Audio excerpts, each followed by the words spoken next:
تقاضا. جی صاحب I am so sorry for the delay, مگر ہمارے بچے بڑے کمال کے ہیں. دے ڈیفینیٹلی ہمیں بیل آؤٹ کرنے کے لیے آ جاتے ہیں. I have a wonderful person جناب Latafat Siddiqui sahab with me. Sir السلام علیکم، تھینک یو فار گیونگ اس ٹائم. جی وعلیکم السلام. جی لطافت بھائی، آپ حقیقت میں کسی بھی تعارف کے محتاج نہیں. زندگی میں ہمیشہ آپ نے لکھا اپنے قلم سے اور اس ہتھیار کو بڑے احسن طریقے سے استعمال کیا. This is a very important time of the year. آپ اگر اسرائیل کی بات کرتے ہیں تو اسرائیل میں بھی بنجمن نتن-یاہو نے اپنی مائنورٹی گورنمنٹ بنائی ہوئی ہے، اور اس وقت ان کی اگر پسندیدگی اگر اسرائیل میں دیکھی جائے تو that is only 15% at the moment. And people don't want to see him as a prime minister of اسرائیل.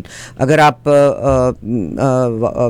دنیا میں دیکھیں، امریکہ میں الیکشن ہونے والے ہیں، very important year this year. اگر آپ کینیڈا کی بات کرتے ہیں تو کینیڈا میں میں بلکہ چاہتی ہوں کہ اگلے پروگرام میں بل ایس 322 کے بارے میں آپ سے بات کروں.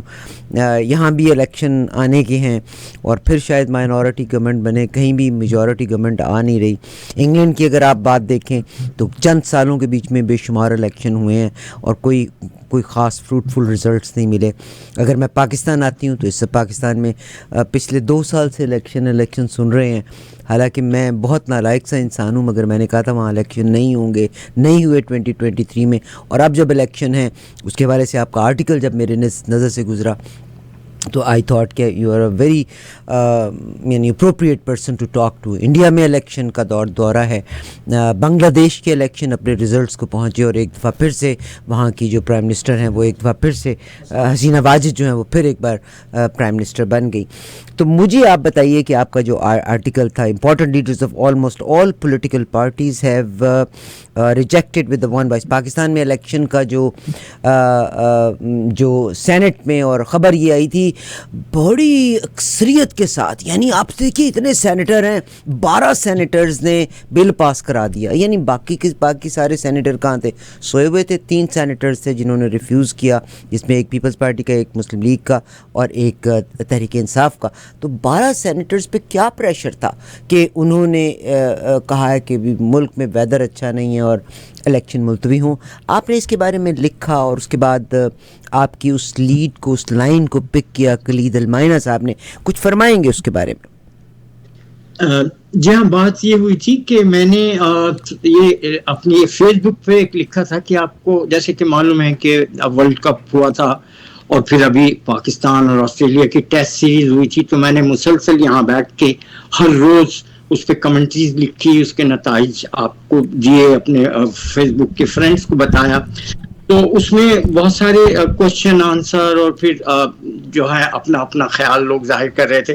تو خالد المائنہ نے مجھے لکھا. خالد المائنہ کے بارے میں یہ بتا دوں کہ وہ عرب نیوز اور سعودی گزٹ کے ایڈیٹر ان چیف رہے ہیں، اور 1986 میں انہی نے مجھے one of the editors Arab news میں رکھا تھا. تو اور آپ کو یہ بھی یاد ہوگا کہ وہ میری کتاب کے افتتاح کے لیے کینیڈا میں بھی آئے تھے، ان کی بڑی مہربانی. تو وہ انہوں نے مجھے لکھا کہ یہ جو کرکٹ کی بات تو ختم ہو گئی، سب کچھ ٹھیک ہے، لیکن تم نے کہا ہے کہ اب میں کانسنٹریٹ کروں گا پاکستان کی پالیٹکس پہ اور اپنے فیس بک کے فرینڈس کو بتاؤں گا کہ مجھے بتاؤ کہ کیا ہو رہا ہے وہاں پر.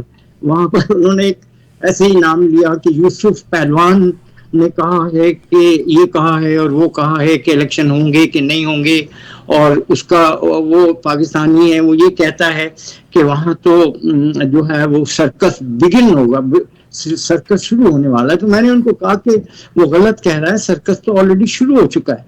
اس لیے کہ وہاں پر ایک سینیٹر نے کہا کہ جی کہ جناب ہم نے ایک ریزولوشن پاس کیا ہے کہ جیسے آپ نے کہا کہ موسم خراب ہے، لا اینڈ آرڈر کا پرابلم ہے صوبہ سرحد میں اور بلوچستان میں.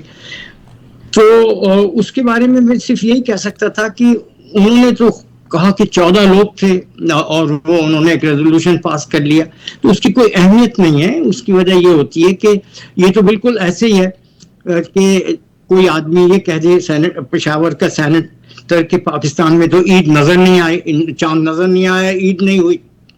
تو ہمارے تو یہاں چاند نظر آ گیا اور کل پشاور میں عید ہوگی. تو ایسے تو نہیں ہوتا. تو پھر ان کو اور میں نے پھر بہت سارے پوائنٹس بتائے کہ یہ الیکشن جو ہے یہ کیسے ہوگا اور کیا اس کے بارے میں کہ الیکشن ہوگا بھی نہیں ہوگا. تو میں یہیں سے یہ بات شروع کر لیتا ہوں کہ ہم اور آپ, مجھے جہاں تک اندازہ ہے کہ ہم دونوں نے ساہیوال سے ابتدائی تعلیم حاصل کی تھی, اور ساہیوال کی زبان میں بات کر لیتے ہیں کہ پاکستان میں جو الیکشن ہونے جا رہے ہیں اس کے متعلق گل ود گئی ہے. گل بہت ود گئی ہے سر جی, پانی پلاں تو اتنے ٹپ گیا. جی بالکل. تو اب میں آپ کو اس سنجیدہ گفتگو کے حوالے سے بھی, چونکہ پاکستان میں بہت زیادہ ٹینشن ہے الیکشن کے حوالے سے, بہت ساری باتیں ہیں, تو میں کچھ آپ سے کوئی غیر سنجیدہ بات کرتے ہیں اور پھر اس طرف آتے ہیں. اور وہ بات یہ تھی کہ کل جب آپ سے بات ہو رہی تھی تو آپ نے کہا کہ کل میں آپ کے سے انٹرویو میں یہ بات کروں گی وہ بات کروں گی. تو مجھے ایسا لگا کہ عارفہ جی کے جو ہیں تیور ٹھیک نہیں ہیں اور مجھے ڈرا رہی ہیں, تو مجھے تیاری کر کے جانا پڑے گا. تو دیکھیے میں ڈرا نہیں, اس کے برعکس مجھے حبیب جالب کے کچھ شعر یاد آ گئے جی. کہ میں بھی خائف نہیں تختدار سے, میں بھی منصور ہوں قحط و اغیار سے, کیوں ڈراتے ہو زندہ کی دیوار سے, ظالم کی بات کو جہل کی رات کو میں نہیں مانتا میں نہیں جانتا. تو اس کے بعد آصفہ جی میں یہ آپ سے یہ تو نہیں کہہ سکتا کہ ایسے دستور کو صبح بے نور کو میں نہیں مانتا میں نہیں مانتا. جی. تو اب دیکھیے 8 فروری کے الیکشن کے بعد میں یہ کہنا چاہتا ہوں کہ یہ الیکشن ایک منفرد حیثیت رکھتے ہیں. مثلا یہ کہ 1970 کے الیکشن میں صرف ایک ہی مسئلہ تھا, اور وہ مسئلہ یہ تھا کہ اقتدار منتقل نہیں ہو رہا تھا. لیکن آج کی صورتحال یہ ہے کہ ہمارے سامنے بہت سارے سوالات ہیں کہ کیا الیکشن ہوں گے, اگر الیکشن ہوئے تو کیا وہ منصفانہ ہوں گے, فری ہوں گے, وغیرہ وغیرہ. کیا سیاسی پارٹیاں ان الیکشن کے نتائج کو تسلیم کر لیں گی, اور مزید یہ کہ کیا اقتدار آسانی کے ساتھ منتقل ہو جائے گا. دوسری بات یہ کہ پاکستان کے عوام کو تو ابھی تک یہ یقین ہی نہیں آ رہا کہ الیکشن وقت پر ہوں گے بھی یا نہیں. الیکشن میں مشکل سے 4 ہفتے رہ گئے ہیں. عقل مند لوگ کہتے ہیں کہ کرکٹ اور الیکشن کے نتائج پر کبھی پیش گوئی مت کرنا. مثلا آپ نے دیکھا ہوگا کہ حال ہی میں 2003 کے ورلڈ کپ میں آسٹریلیا کی ٹیم نے افغانستان کے خلاف 91 رنز بنائے تھے اور ان کی 7 وکٹ ضائع ہو گئی تھیں, اور انہیں میچ جیتنے کے لیے 200 رن درکار تھے, لیکن گلین میکسل نے 201 رنز بنا کر اپنی ٹیم کو جتا دیا. اسی طرح کے جو معاملات ہیں 1970 کے الیکشن میں بھی, کہ کوئی کیا سوچ سکتا تھا کہ ایسٹ پاکستان میں اتنی بڑی تعداد میں لوگ گھروں سے نکل پڑیں گے اور شیخ مجیب الرحمان کی عوامی لیگ کو 2/3 میجورٹی دلا دیں گے. پی ٹی آئی کے بہت سارے سپورٹرز مسلسل یہ دعویٰ کر رہے ہیں کہ 8 فروری کو بہت لوگ عمران خان کو ووٹ ڈالنے نکل پڑیں گے. دوسری طرف تجزیہ کار یہ کہہ رہے ہیں کہ عمران کا مسئلہ یہ ہے کہ ان کی لڑائی ایک پاورفل اسٹیبلشمنٹ سے ہے. ان کا یہ بھی دعویٰ ہے کہ ملک بھر کے الیکٹیبلز کو پی ایم ایل این, پی پی پی اور جہانگیر ترین کی استحکام پاکستان پارٹی میں ڈال دیا گیا ہے. پی ایم ایل این کا جہانگیر ترین کی استحکام پاکستان پارٹی اور ایم کیو ایم پاکستان سے ان کا الائنس کر دیا گیا ہے. دیکھیے سندھ میں رورل اور اربن کی سیاست ہے. بلوچستان میں سردار اسٹیبلشمنٹ کے ساتھ جاتے ہیں. خیبر پختونخوا میں پی ٹی آئی کو 2 حصوں میں بانٹ دیا گیا ہے.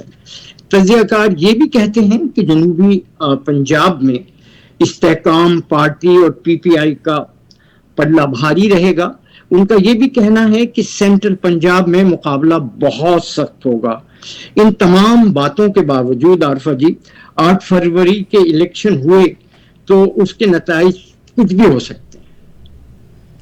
اس کے نتائج کچھ بھی ہو سکتے ہیں, مگر سر ہمارے قاضی فائز عیسیٰ صاحب, میں ان کے پیرنٹس کی ویژن پہ بڑی قائل ہوں کہ کیا قاضی فائز عیسیٰ بڑا امپورٹنٹ نام ہے اگر اس کے تینوں حصوں کو اگر آپ دیکھتے ہیں. بالکل.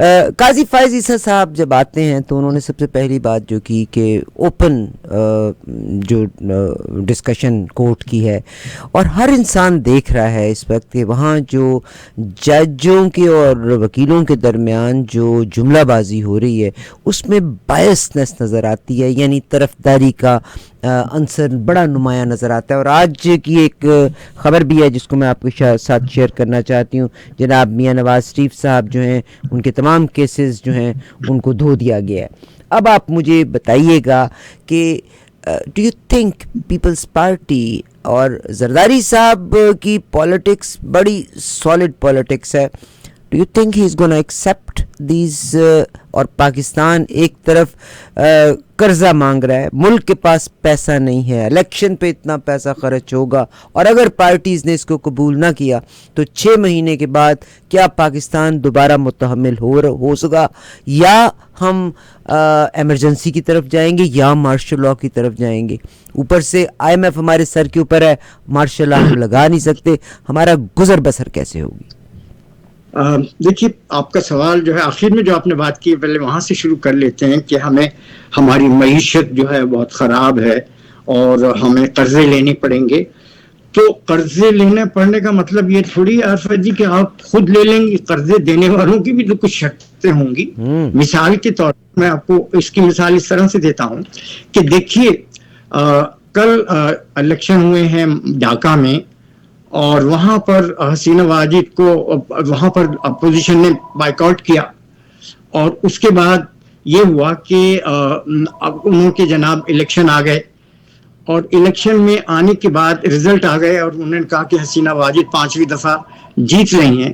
لیکن آپ نے دیکھا کہ امریکہ نے اور انگلینڈ نے یہ کہہ دیا کہ یہ الیکشن منصفانہ نہیں تھے, یہ الیکشن فیئر نہیں تھے. تو اب اگر انہوں نے کیوں کہا ہے, اس لیے کہا ہے کہ اگر کل بنگلہ دیش ان سے پیسے مانگنے جائے گا تو وہ یہ کہیں گے نا کہ آپ کے ہاں تو الیکشن ہی فیئر نہیں ہوئے, ہم تو الیکٹڈ ریپرزنٹیٹیو سے بات کریں گے, آپ سے تو بات نہیں کریں گے. اسی کے ساتھ ساتھ اگر پاکستان میں بھی 8 فروری کو الیکشن فیئر نہ ہوئے تو آپ کسی کے پاس بھی چلے جائیں تو آپ کو تو کوئی بھی وہ نہیں دے گا, صحیح, کوئی بھی قرضہ نہیں. سر اگر میں الیکشن کے حوالے سے دیکھتی ہوں تو پوری دنیا میں الیکشن کا سیزن ہے. آپ امریکہ کی بات کر لیں, آپ کینیڈا کی بات کر لیں, اور میں نے جیسے پروگرام کے شروع میں کہا تھا میں آپ سے بل S-322 کے بارے میں بات کرنا چاہتی ہوں. ہماری تو سیکھا ہی یہ کہ لوگوں کو مچھلی نہ کھلائیں بلکہ مچھلی کو شکار کرنے کا طریقہ کار سکھائیں. یعنی آپ نے سرب میں اتنا پیسہ ضائع کر دیا, آج امریکہ میں آپ دیکھیے گا کہ الیکشن آنے کے ہیں, اور امریکہ میں بھی کووڈ کے دوران کتنا ماجد بھائی 2 بلین کے قریب کا فراڈ ہے, 200 بلین کا فراڈ, یہ جو انہوں نے کووڈ کے دوران پیسہ دیا تھا وہ آج وہاں پہ ظاہر ہوا ہے. اور سیم ان کینیڈا. انڈیا میں الیکشن ہونے کے ہیں اور نریندر مودی ول ڈیفینیٹلی ون دس الیکشن. آپ کو بتائیے 5 میں سے 4 وہ پہلے ہی لے گئے ہیں, اور he will definitely win at the end of the day. تو پاکستان کی صورتحال بھی ایسی ہے.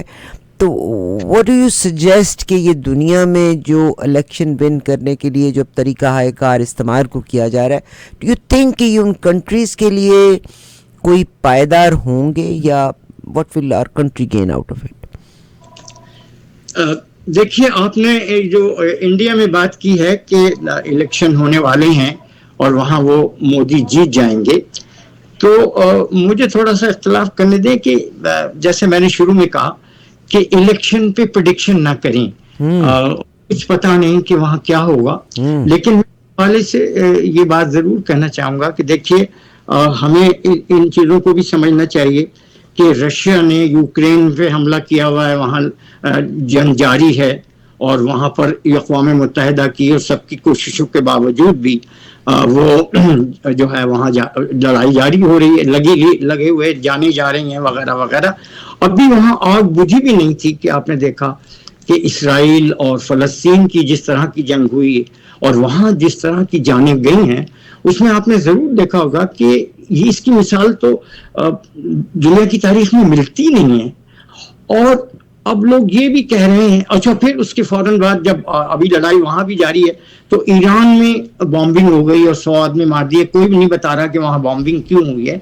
تو کچھ مستقبل پہ نظر رکھنے والے لوگ یہ بھی کہہ رہے ہیں کہ کل کو یہ بھی تو ہو سکتا ہے کہ پاکستان اور ہندوستان میں کوئی مسئلہ نہ ہو جائے. اب پاکستان میں پہلے الیکشن ہو رہے ہیں, اس کے فوراً بعد بھارت میں الیکشن ہوں گے. ابھی بھارت نے آپ کو اپنا ایجنڈا تو نہیں بتایا مودی نے کہ زیادہ تر کہ وہ کھل کے کیا کارڈ کھیلیں گے. پچھلے الیکشن میں تو آپ کو پتا ہے کہ مذہبی کارڈ کی وجہ سے انہیں بڑی مقبولیت حاصل ہوئی. تو اگر وہ انہوں نے, اور پاکستان کو بھی انہوں نے کہا کہ بھئی استعمال کیا کہ یہ ٹیررسٹ ملک ہے وغیرہ وغیرہ, تو اس کا فائدہ اٹھایا. تو اب یہ دیکھنا ہوگا کہ مودی صاحب اپنا پاکستان کے حوالے سے کیا کارڈ کھولتے ہیں. تو کہیں ایسا تو نہیں کہ یہ جو سائیکل چلا ہوا ہے, یہ سائیکل ہمارے ساؤتھ ایشیا میں یا پاکستان اور بھارت کے علاقے میں تو آ کے ختم نہیں ہوگا. اگر ایسا ہوا تو پھر ایک نئی صورتحال پیدا ہوگی. اور اب دونوں ملکوں میں الیکشن ہے. 1970 میں جب الیکشن ہوئے تھے اور اقتدار منتقل نہیں ہوا تھا, تو جس آرٹیکل کی آپ بات کر رہی ہیں اس میں نے یہ لکھا تھا کہ اس کا فیصلہ تو اس وقت ہوا, اقتدار تو منتقل نہیں ہوا, لڑائی جاری رہی. تو فیصلہ تو اس وقت ہوا جب بھارت کے ٹروپ ڈھاکہ میں داخل ہو گئے اور ایسٹ پاکستان جو ہے وہ بنگلہ دیش بن گیا. تو ہمیں ان تمام خدشات کو سامنے رکھنا ہوگا, تب ہم یہ کہیں گے کہ کیا ہوگا. اور اس میں کوئی زیادہ ٹائم تو نہیں ہے, 3-4 مہینے میں ساری چیزیں آپ کو نظر آ جائیں گی. بہت شکریہ سر. انڈیا میں مذہب کے کارڈ کے لحاظ سے اگر آپ مندر اور مسجد کی بات کر رہے ہیں, وہ کارڈ بھی پلے ہو رہا ہے, اور دس اسٹارٹیڈ ان کانگریس کے ٹائم پہ, اور آپ کے ذہن میں بالکل ہمیں آپ کو اس کا اندازہ ہی ہوگا. اس کے بعد انڈیا نے ایک تو اس کے بارے میں کہا, اور ایک حافظ سعید کے بارے میں انہوں نے کہا انڈیا نے کہ پاکستان, حالانکہ پاکستان اور ہندوستان کے درمیان کوئی معاہدہ نہیں کہ کسی کو بھی ایک دوسرے کے سپرد کر سکتے ہیں, مگر آپ کو پتہ ہی ہوگا کہ حافظ سعید کے بارے میں انہوں نے کہا تو this is just the beginning, let's see how things unfold in the long run. بہت شکریہ لطافت صدیقی صاحب آپ کا کہ میرے ساتھ شامل ہوئے. سر اگر میں پاکستان میں اس وقت دیکھتی ہوں تو پاکستان کا پولیٹیکل, مجھے بے اختیار یاد آتا ہے کہ there was a time کہ پیپلز پارٹی کا نشان تیر ہوتا تھا, پھر تلوار ہو گیا, کہ تلوار تھا تیر ہوا, اور اب سیکنڈ ٹائم یہ چیز ریپیٹ ہوئی ہے. اور ابھی آپ نے بنگلہ دیش کی جب مثال دی تو اگر آپ یاد کریں گے کہ تو ایوب خان کے دور میں بنگلہ دیش میں پاکستان کی بننے کے فیور میں جتنی مہم سٹارٹ ہوئی تھی, دیٹ سٹارٹڈ فرام بنگلہ دیش. بہت بڑا کنٹریبیوٹر تھا پاکستان بننے میں بنگلہ دیش. جب محترمہ فاطمہ جناح کا الیکشن تھا تو ایوب خان کو ویسٹ پنجاب سے ایوب خان سے جیت ہوئی تھی, مگر بنگلہ دیش نے وہ آرڈرز یا ان پاورز کے آرڈرز ایکسیپٹ کرنے سے انکار کیا تھا, اور بنگلہ دیش سے محترمہ فاطمہ جناح صاحبہ جیتی تھیں. آگے اگر آپ آ جائیں تو 71 کے الیکشن میں مجیب الرحمان صاحب نے جیتا, اور اس کے بعد پھر جو فیصلہ ہوا وہ میرے اور آپ کے سامنے ہے. حالانکہ میں آج یہ سمجھتی ہوں کہ بنگلہ دیش کے جو مسلمان تھے they played a very positive role in Pakistan بننے میں اور پاکستان کے حوالے سے. آج کے دور میں اگر میں پاکستان کو دیکھتی ہوں تو یہ نشان واپس لے لینا, do you think are these right tactics, اور کیا لوگوں کے دلوں کو جیتا جا سکتا ہے ان باتوں سے؟ اور پھر میرا اس کے بعد ایک آخری سوال ہے آپ سے. جی اگر آپ کا ساری بات کا میں احمد فراز کے ایک لائن میں جواب دے دوں کہ اب کے گھر زلزلے آئے تو قیامت ہوگی. اب کے گھر زلزلے آئے تو قیامت ہوگی. کہ نہ کرو, تاریخ سے سبق سیکھو, دہراؤ مت. یہ میں کہنا چاہتا ہوں, اس لیے کہ اگر آپ نے تاریخ کو, اب آپ نے وہی بھی, جب یہ میرا آرٹیکل چھپا تھا تو میرے فیس بک میں بہت سے لوگوں نے لکھا کہ آپ یہ کہہ رہے ہیں کہ جو 1970-71 میں جو سرکس ہوا تھا وہ سرکس پھر ہونے جا رہا ہے. تو میں اب کیا لکھوں اور کیا اس بات کو کروں. میں نے تو صرف اتنا ہی کہا کہ آپ کا سوال اچھا ہے, لیکن ہم خوف زدہ تو ہیں. ہمیں یہ تو ڈر ہے کہ کہیں پاکستان کی سالمیت پھر خطرے میں تو نہیں پڑ جائے گی. کیونکہ مجھے لگتا ہے کہ تب جب بنگلہ دیش بنا تھا، بنگلہ دیش کا معاملہ تھا، پھر 71 کا واقعہ ہوتا ہے. ابھی اس وقت بلوچستان کی آگ بہت برے طریقے سے چلی ہوئی ہے. آج سر بی بی سی نے محمد حنیف صاحب کا جو کالم ہے اس میں خرگوش، کتا اور انسان کا ذکر کیا. انہوں نے کہا بڑی حیرت کی بات ہے کہ خرگوش اگر بھوکا ہو تو اس کو مارنا حرام ہے، کتا پاگل ہو تو اس کو گولی مار دینی چاہیے، مگر انسان کو تو کسی طور پہ گولی نہیں مارنی چاہیے. ہمارے پرائم منسٹر صاحب جس حساب سے یونیورسٹی میں جا رہے ہیں، یونیورسٹیز میں، اور وہ اپنی تعلیم، اپنی پڑھائی کا روب دبدبہ بھی دے رہے ہیں، وہ اسٹوڈنٹس کا تمسخر واؤ واؤ کر کے بھی کر رہے ہیں. تو آج بی بی سی نے جو کالم لکھا ہے وہ پڑھنے والا ہے. تو what do you think کہ آپ اپنی نوجوان نسل کو سننا چاہیے کہ نہیں سننا چاہیے؟ اور آپ صرف اپنی تعلیم کا نہیں دے سکتے، اگر لوگ بلوچستان مسنگ پرسن کے لیے آواز بن رہے ہیں تو آپ ہر مسنگ پرسن کو ٹیررسٹ بھی نہیں کہہ سکتے. میں یہ سمجھتا ہوں کہ اچھی بات کی آپ نے کہ یہ جو کیئر ٹیکر پرائم منسٹر ہیں، مجھے ایسا احساس ہوتا ہے کہ ان کو یہ خیال ہے کہ وہ کیئر ٹیکر پرائم منسٹر ہیں، لیکن وہ شاید کنٹینیو کریں گے، کیونکہ ان کو یہ بھی احساس ہوگا یا ان کی اطلاع ہوں گی کہ شاید الیکشن نہیں ہوں گے. تو اگر الیکشن نہیں ہوں گے تو پھر یہی ہوگا نا کہ انہی کو جب تک الیکشن نہیں ہوتے یہی چلتے رہیں گے. اور پھر ممکن ہے انہی وزیر اعظم کو سامنے رکھتے ہوئے تمام سیٹ اپ کو نیشنل ٹچ دیا جائے کہ یہ نیشنل گورنمنٹ ہے، اور لوگوں کی پارٹیوں کو بھی لایا جائے.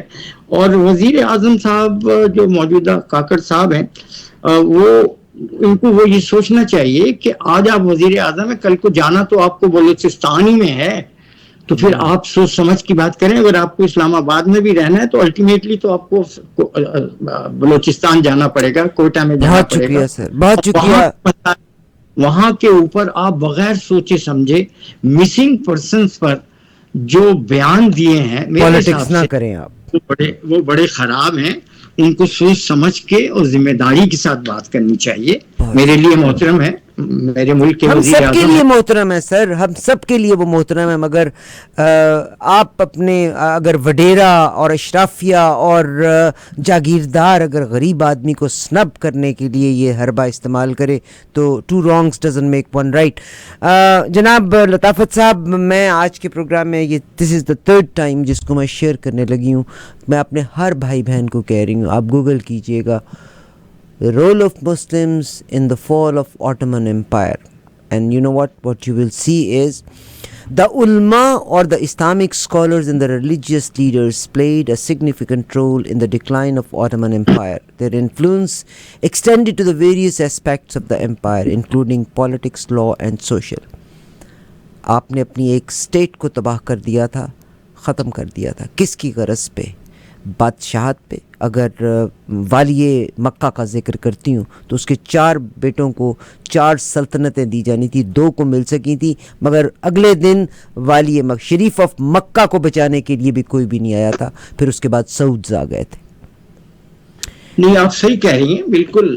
میرے حساب سے تاریخ کو پڑھنا چاہیے. ہمارے ہاں تاریخ کے کچھ بھی پڑھنے کا کوئی کانسیپٹ ہی نہیں ہے. لٹریسی ریٹ کہاں گیا ہوا ہے؟ اگر 3.5% ایجوکیشن کا بجٹ ہے تو اس کے بعد میں کون پڑھے گا اور کون وہ کرے گا؟ بڑے مشکل حالات ہیں. اور خالی یہ بات کہنے سے کہ خالی ہمیں دعا کرنی چاہیے کہ پاکستان ترقی کرے، یہ کرے وہ کرے، یہ مصنوعی باتیں ہیں. حقائق کو سمجھنا چاہیے. اگر پاکستان میں صرف یہ طے ہو جائے کہ ہم جو کچھ کہیں گے وہ سچ ہوگا، ہم جو لکھیں گے وہ سچ ہوگا، اگر ہم سچائی کا دامن تھام لیں گے تو پاکستان کے بہت سارے مسئلے حل ہو سکتے ہیں. پاکستان میں ریسورسز ہیں، پاکستان میں ٹیلنٹ ہے، لیکن ٹیلنٹڈ لوگ تو بس ادھر ادھر ہو جاتے ہیں. سر the most important thing is 67% youth rate ہے جہاں پہ. اس سے بڑا خزانہ ہوگا کیا؟ سر آپ کا بہت شکریہ فار یور ٹائم. میری خوش بختی ہے کہ جناب لطافت صدیقی صاحب میرے ساتھ ہیں. ہم آئندہ بھی آپ کے تجربے سے سیکھنا چاہتے ہیں. نہیں بس ہم سب ایک دوسرے سے لرن کرتے ہیں, ایک دوسرے سے جب ہم آئیڈیاز ایکسچینج کرتے ہیں تو ہمیں انفارمیشن ملتی ہے اور ہمیں سمجھ آتی ہے کہ کیا ہو رہا ہے. بہت شکریہ. اب دیکھیے صاحب, انہوں نے بھی سہیوال سے پڑھا ہوا ہے مگر یہ پکڑ نہیں دیتے. میرا تو ہر لفظ بتاتا ہے میں پنجاب سے ہوں, حالانکہ لطافت بھائی کتنا خوبصورت بولتے ہیں. بٹ آئی لو سہیوال. بہت شکریہ سر آپ کا. جی آپ کا بھی بہت شکریہ. بہت شکریہ. لطافت صدیقی صاحب سے آپ کی بات کرائی. Please stay tune.